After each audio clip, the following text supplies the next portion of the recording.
2026년 1월 1일 새해의 시작과 함께 대한민국의 노후 복지 지도가 완전히 뒤바뀝니다. 오늘 제가 드릴 말씀은 단순히 뉴스를 전달하는 수준이 아닙니다. 여러분의 부모님, 그리고 언젠가 노후를 맞이할 여러분 자신과 우리 모두의 생계와 직결된 생존 전략입니다. 구독과 좋아요 눌러주시면 한 발 빠른 정보 알려드립니다. 지금 시작합니다.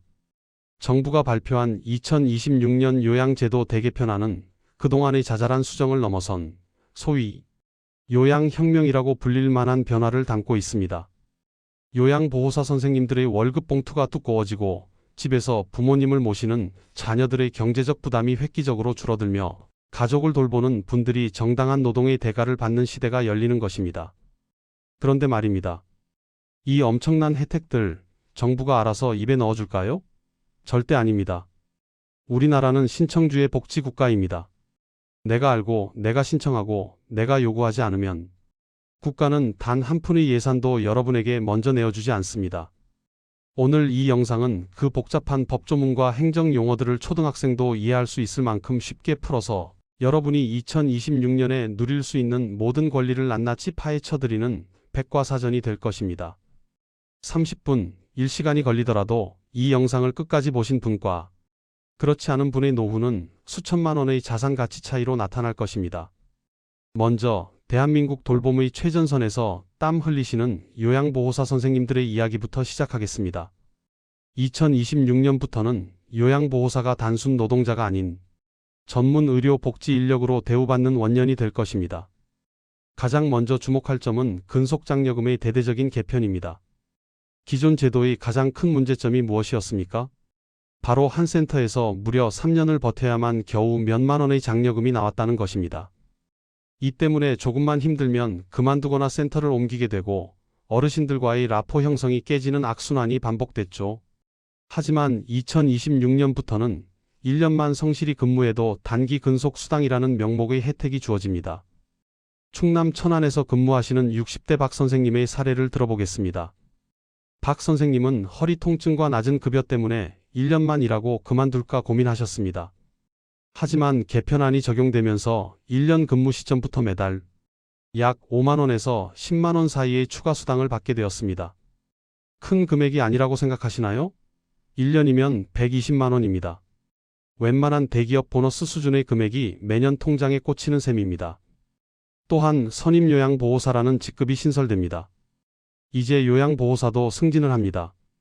일정 교육을 이수하고 후배 요양보호사들을 이끄는 리더 역할을 맡게 되면 월급 외에 별도의 직책수당이 지급됩니다. 경남 창원의 한 주간보호센터에서 일하는 40대 젊은 요양보호사 정 씨는 이번 개편을 통해 선임요양보호사로 발탁되었습니다. 정 씨는 기본급의 근속수당 그리고 선임수당까지 합쳐 기존보다 월 40만 원 이상 높은 급여를 받게 되었습니다. 전문성이 인정받으니 자부심도 생기고 월급도 오르니 이직 생각은 싹 사라졌다고 합니다. 여러분도 지금 계신 곳에서 선임 자격을 갖추기 위한 요건이 무엇인지 센터장에게 당장 물어보셔야 합니다. 그리고 요양병원의 풍경이 완전히 바뀝니다. 그동안 요양병원은 건강보험이 적용되지 않는 간병비 때문에 효도 파산의 주범이었습니다. 하지만 2026년부터 국가가 요양병원 간병비를 책임지기 시작합니다. 이에 따라 요양병원 요양보호사들의 급여는 현실화되어 최대 480만 원 수준까지 가능해집니다. 야간 근무와 교대 근무의 특수성을 고려한 파격적인 대우입니다. 경기도 고양시의 한 요양병원 이직 사례를 보면 과거에는 간병업체 소속으로 불안정한 수입에 시달렸던 이 씨가 병원 정규직 요양보호사로 채용되면서 4대 보험은 물론 퇴직금과 연봉 5천만 원 시대를 열게 되었습니다. 요양보호사 자격증 하나가 웬만한 기술직 못지않은 강력한 무기가 된 것입니다. 이제 부모님을 모시는 자녀분들의 가슴속 답답함을 뻥 뚫어드릴 재가급여 한도 인상 소식입니다. 요양원은 돌아가셔야 나오는 곳이다라는 어르신들의 두려움 잘 아실 겁니다. 정부도 이제는 시설 수용보다는 살던 집에서 노후를 보내는 재가 서비스에 올인합니다. 2026년부터는 장기요양 1등급과 2등급 판정을 받으신 어르신들의 월 이용 한도액이 지금보다 훨씬 커집니다. 기존에는 한도가 낮아서 오전 3시간만, 방문 요양 선생님이 오시면 오후에는 자녀들이 직장 일을 제치고 달려가야 했습니다. 그러나 이제는 오전에는 방문 요양, 오후에는 주간 보호센터를 이용하고도 한도가 남는 수준까지 지원이 확대됩니다. 전북 전주의 김 씨 사례를 보시죠. 김 씨는 치매 2등급인 어머니를 모시느라 직장을 그만둘 위기였습니다. 하지만 2026년 개편 이후 늘어난 한도 덕분에 아침 9시부터 저녁 6시까지 어머니를 주간보호센터에 모시고 퇴근 시간에는 방문 요양 선생님이 오셔서 저녁 식사까지 도와주시는 풀케어 서비스를 받고 있습니다. 본인 부담금은 예전과 크게 다르지 않은데 서비스 시간은 2배로 늘어난 것이죠. 이것이 바로 2026년 개편의 핵심입니다. 여기서 끝이 아닙니다. 병원 동행 서비스와 단기 보호 서비스는 그야말로 신의 한 수입니다. 자녀들이 가장 죄송할 때가 언제입니까? 부모님 정기검진 날인데 연차를 못 내서 부모님 혼자 택시 태워 보낼 때 아닙니까? 이제는 신청만 하시면 전문 동행 매니저가 집으로 찾아와 부모님을 부축해 병원에 가고 진료 내용까지 꼼꼼히 기록해 자녀에게 전달합니다. 또한 1년에 12일 동안 제공되는 단기 보호 서비스는 가족들에게 숨 쉴 구멍을 만들어줍니다. 부모님을 잠시 전문 시설에 안전하게 맡기고 가족들이 짧은 여행을 가거나 밀린 치료를 받을 수 있게 해주는 것이죠. 나 없으면 우리 엄마 누가 봐? 라는 걱정, 이제는 국가가 일정 부분 나누어 짊어집니다. 자, 그리고 가장 뜨거운 감자인 가족요양보호사 제도에 대해 아주 쉽게 그리고 깊이 있게 들어가 보겠습니다. 여러분, 가족요양보호사는 단순히 부모님 수발 드는 게 아닙니다.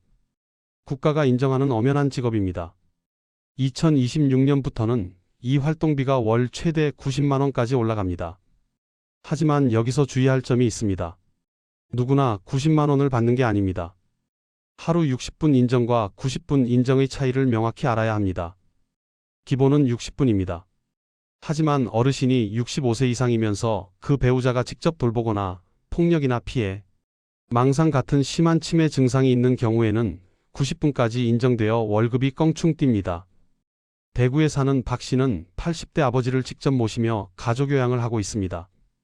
박 씨는 아버지가 치매 극복 증상이 있다는 판정을 받아 하루 90분 인정 대상자가 되었습니다. 자격증 취득 후 꾸준히 활동한 결과 매달 약 90만 원의 돈이 통장에 찍힙니다. 이 돈으로 아버지 보양식도 해드리고 본인의 건강관리도 하니 가족 전체의 행복도가 높아졌습니다. 자격증이 없다고 포기하지 마세요. 국민내일배움 카드를 발급받으면 교육비의 80% 이상을 지원받아 단 몇 주 만에 자격증을 딸 수 있습니다. 이건 선택이 아니라 필수입니다. 마지막으로 지금 당장 여러분이 행동해야 할 골든타임 가이드를 드리겠습니다. 이 영상을 보고 그냥 넘기시면 내년 1월에 남들 혜택 받을 때 손가락만 빨게 됩니다. 첫째, 현직 요양보호사님들, 지금 바로 본인의 근속 개월 수를 확인하세요. 그리고 센터장에게 나도 2026년부터 근속수당 대상인가요? 라고 확인 도장을 찍으셔야 합니다. 둘째, 부모님을 모시는 분들은 국민건강보험공단 앱을 깔고 부모님의 등급을 확인하세요. 만약 등급이 낮다면 2026년 개편 전에 등급 재심사를 신청하는 것이 유리할 수 있습니다. 셋째, 집 근처 주간보호센터나 방문요양센터 3곳 이상에 전화하세요. 센터마다 서비스 구성 능력이 다릅니다. 2026년 개편되는 재가급여 한도에 맞춰서 우리 부모님 맞춤형 플랜을 짜줄 수 있느냐고 물어보세요. 대답을 시원하게 못하는 곳은 거르시면 됩니다. 넷째, 가족요양을 생각하신다면 이번 달 안에 요양보호사 학원에 등록하세요. 자격증 취득 인원이 몰리면 교육받기도 힘들어집니다. 여러분, 복지는 아는 만큼 보이고 움직이는 만큼 내 것이 됩니다. 2026년은 대한민국 요양의 새 시대가 열리는 해입니다. 돈이 없어서 부모님을 못 모시고 시간이 없어서 불효자가 되는 시대는 끝났습니다. 국가가 마련한 이 거대한 시스템의 주인공이 되십시오.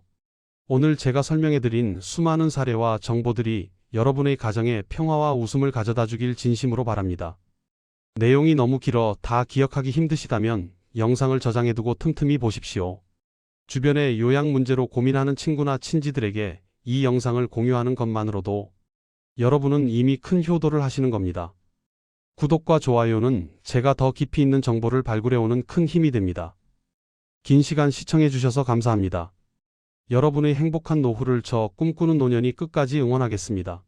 다음 영상에서는 본인 부담금 1원까지 정확하게 계산하는 방법으로 다시 찾아뵙겠습니다. 도움이 되셨다면 구독, 좋아요, 저장 잊지 마세요. 감사합니다.